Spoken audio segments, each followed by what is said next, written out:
Hi, today I want to mention 4 things. The first thing is, we've mentioned this before, but it's so important. So many people are panicking over symptoms that they're having, which they're misconstruing to be that of the virus. But general anxiety has symptoms so similar. If I'm reading from the NHS website about the symptoms of general anxiety, here are some of them: tiredness, muscle aches and tension, dry mouth, excessive sweating, headache, shortness of breath. So you can see what's going to happen. If the whole time, every time we have some of these symptoms, we've decided that, oh my gosh, maybe I've got the virus, what is going to happen? Our anxiety is going to spiral, we're going to have more of these symptoms, and panic is going to ensue. So therefore, although we should be cautious, please try to remember that a lot of the physical symptoms you might be feeling is not of the virus, rather the anxiety that we're all under right now. Number 2, again, mentioned before, but we've got to turn our phones off, especially as we're starting to go from the funny messages and the jokes to now, unfortunately, the messages of doom and gloom. And all that's happening is we're just going to have emotional overload. It's too much.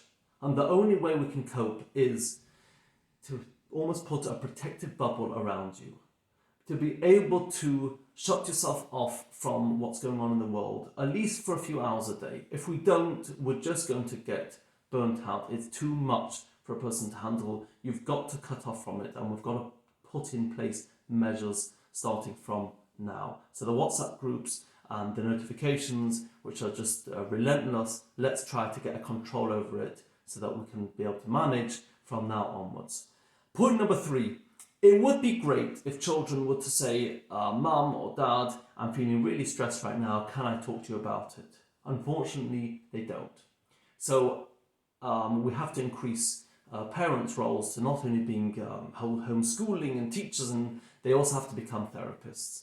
And you're going to have to try and bring out some of the feelings and emotions from your children. At the moment, when they are stressed, the way it's going to come out and manifest itself is in irritable behavior, shouting, maybe anger.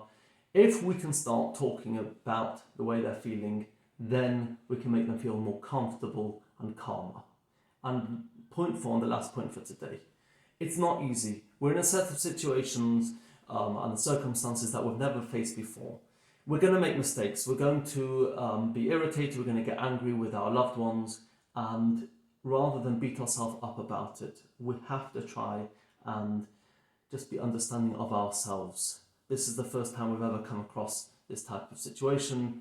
And therefore, it's really, really important that we can learn from the mistakes that we've made, but let's not try to be critical, which is just going to make us feel worse. So tonight, I want you to do something nice for you. Reward yourself for you, not because maybe you've done anything amazing, but just because you're you and you're managing. Have a good night.